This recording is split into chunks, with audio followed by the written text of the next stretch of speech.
Registration చట్టంలో ఒక కొత్త నియమాన్ని 2007లో చేర్చి జాబితా తయారవుతుంది. ఎందుకంటే కొన్ని రకాల భూములని చట్ట ప్రకారం అమ్మకాలు కొనుగోలు చేయడానికి వీలు లేదు. అసైన్మెంట్ భూమి, భూదాన భూమి, సీలింగ్ మిగిలి భూములు, అటవీ భూములు, ప్రభుత్వ భూములు, వీటన్నిటిని రిజిస్ట్రేషన్ చేయకూడదు. మీరు అమ్మకాలు కొనుగోలు చేయొద్దని చట్టమే చెప్తుంది. అయినా సరే ఈ భూముల అమ్మకాలు కొనుగోలు జరుగుతున్నాయి. ఎందుకంటే సబ్ రిజిస్ట్రార్ చేస్తాడు. సబ్ రిజిస్ట్రార్ మన భారతదేశంలో ఉన్న రిజిస్ట్రేషన్ వ్యవస్థ ఏంటంటే దస్తావేజుల రిజిస్ట్రేషన్ జరుగుతుంది కానీ హక్కుల రిజిస్ట్రేషన్ జరగదు. సింపుల్గా చెప్పండి. దాని అర్థం ఏంటి?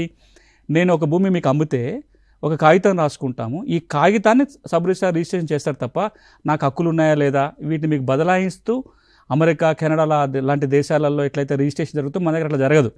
దానివల్ల ఏమవుతుంది? ఒక జోక్ ఉంటుంది రిజిస్ట్రేషన్ వ్యవస్థ మీద. నేను చార్మినార్ అమ్మొచ్చు, మీరు కొనుక్కోవచ్చు, డాక్యుమెంట్ రిజిస్ట్రేషన్ చేసుకోవచ్చు అని ఒకప్పుడు. ఎందుకంటే సబ్ రిజిస్ట్రార్ అనేవాడు ఈ హక్కులని వెరిఫై చేయడు. స్టాంప్ డ్యూటీ కట్టారా, రిజిస్ట్రేషన్ ఫీజు కట్టారా, మీకు ఐడి ప్రూఫ్ ఏంటి, నా ఐడి ప్రూఫ్ ఏంటి, ఇంతవరకే చూస్తారు తప్ప ఇవేవి జరగనప్పుడు ప్రభుత్వ భూముల రిజిస్ట్రేషన్ అయిపోతుంది, అసైన్మెంట్ భూముల రిజిస్ట్రేషన్ అయిపోతుంది, చాలా సమస్యలకు దారితీస్తుంది. ఈ సమస్య పరిష్కారం కోసం ప్రభుత్వం 2007లో రిజిస్ట్రేషన్ చట్టాన్ని సవరించి సెక్షన్ 22A అని ఒక కొత్త సెక్షన్ చేర్చారు. ఆ సెక్షన్ ఏమంటుందంటే ప్రభుత్వమే ఈ భూముల జాబితా తయారు చేసి సబ్ రిజిస్ట్రార్ కార్యాలయాలకి జిల్లా కలెక్టర్ ద్వారా పంపుతారు. ఈ లిస్టులో ఏ భూమి ఉంటుందో, ఏ ఆస్తి ఉంటుందో ఇంకా ఆ భూముల రిజిస్ట్రేషన్ చేయడానికి వీలు లేదు. ఎవరైనా ఆ లిస్టులో ఉన్న భూమిని కూడా ట్రాన్సాక్షన్ చేస్తూ దస్తావేజు రాసుకొని సబ్ రిజిస్ట్రార్ దగ్గరికి పోతే ఆయన తిరస్కరించవచ్చు, రిజిస్ట్రేషన్ చేయడం. ఇంకా ఇంత మునుపు అధికారమే లేదు. ఎందుకంటే దగ్గర ఏం జాబితా ఉంది రిజిస్ట్రేషన్ తిరస్కరించడానికి.